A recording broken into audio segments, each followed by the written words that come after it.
compare different increases, 3 increases side by side. Last week I released a video comparing decreases, and I'll give you a link here to that video, the sister video to this one. And in this one we're going to look at different increases, and substituting increases a little bit more complicated than decreases. So we'll look at them, you can see what they look like, and I'll explain how they substitute for each other. And as I said in last week's video, a lot of older patterns won't give you specific instructions for what increases to use. It will just say increase. And it's sort of knitter's choice at that point, but different increases look different and work different, and so understanding them side by side I think will be helpful when you're making these decisions. First up, I want to give you a quick run through of how each of these are worked, and in the video description below I will give you links to videos I have that slowly demonstrate each one of these. I'm just going to give you kind of a little reminder here of how they're worked, and I'll give you links to slower demonstrations. Let's go ahead and take a look. Okay, I'm going to run through the 3 increases with you here.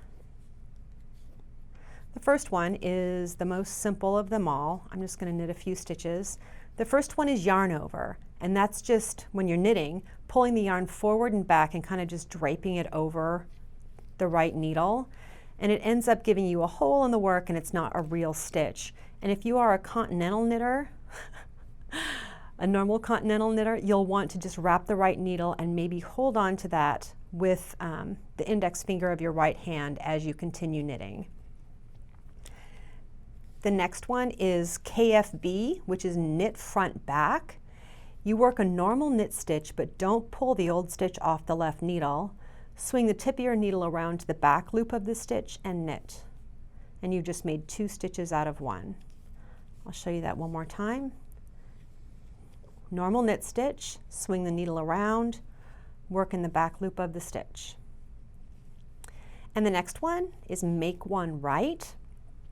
You pull up the loop between 2 stitches and put it up on the left needle from back to front, and then you knit that stitch normally, and you've just created a stitch between 2 stitches. Pull up that bar between 2 stitches, put it on the left needle from back to front, and knit it. That was make one right. And then make one left. You pull up that bar and put it on the left needle from front to back, and then knit it through the back loop. Pull up that bar, front to back, and then knit it through the back loop. Okay, now that we have an understanding of how those stitches are worked, I'll show you the comparison in the same order that I just talked about them. This is, first here we have yarn overs, and what I've done here is I've worked yarn over, knit 2, yarn over, and then the wrong side of the work I just worked knit the knits and purl the purls. So this is every other row increases with yarn overs, and you can see this is definitely a decorative increase. The holes are very pronounced. It's not the sort of thing you want to, if you want to hide the increases, this is probably not the way to do it. But I think it looks great, especially on raglan sweaters, on spring, summer weight raglan sweaters. I think that looks great. And then here we have the KFBs, knit front back. And something you'll notice with the KFBs is we end up with these little purl bumps. The first part of the stitch looks like a regular knit stitch, and the second, when you're knitting through the back loop of the stitch, it leaves these little purl bumps. And I think they look good mirrored like this. I like the way it looks. I've actually used it in patterns several times before. In this, I did KFB, knit 2, KFB. And that's what that looks like. And then for the most invisible increases, we have the make ones. And in this, again, I increased every other row. The wrong side is just knit the knits and purl the purls.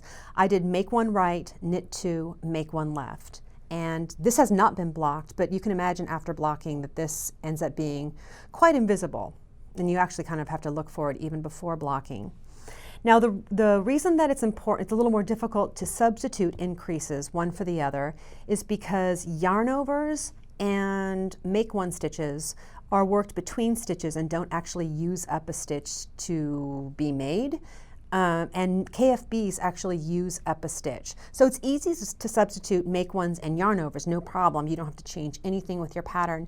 But if you want to use KFB stitches instead of one of these two, your pattern might say something like knit 10, yarn over, or knit 10, make one right. And if you want to substitute KFBs for that, it's going to be knit 9 KFB, because you actually use up a stitch to make these.